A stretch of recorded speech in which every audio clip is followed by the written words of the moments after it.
আসসালামু আলাইকুম, সবাইকে আমার চ্যানেলে স্বাগতম। আজ আমি তৈরি করছি কচুরলতি, কলমি শাক, আলু ও ছোট মাছ দিয়ে খুবই সুস্বাদু রান্না। ছোট মাছগুলো সুন্দর করে ধুয়ে নিয়েছি আমি। একটি কড়াইয়ে কচুরলতি, কলমি শাক, আলু এগুলো দিয়ে দিয়েছি।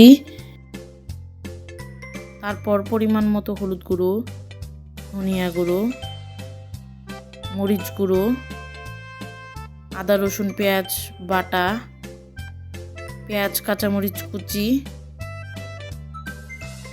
পরিমাণ মতো লবণ, পরিমাণ মতো তেল দিয়ে দিব।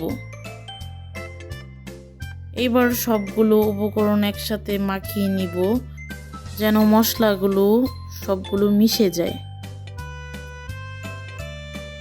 তারপর পানি দিয়ে দিব যেন সবজিগুলো ভালো করে সিদ্ধ হয়।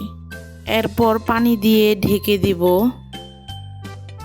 কিছুক্ষণ পর ঢাকনাটি খুলে নাড়াচাড়া করব। নাড়াচাড়া করে আবার ঢেকে দিব।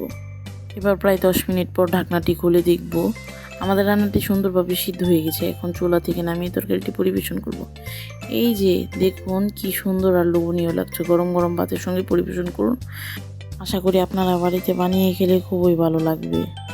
এমন আরও সহজ ও সুস্বাদু রান্না দেখতে আর এস কুকিং চ্যানেলটি সাবস্ক্রাইব করে বেল আইকনটি অন করে রাখুন। ধন্যবাদ সবাইকে। আল্লাহ হাফেজ।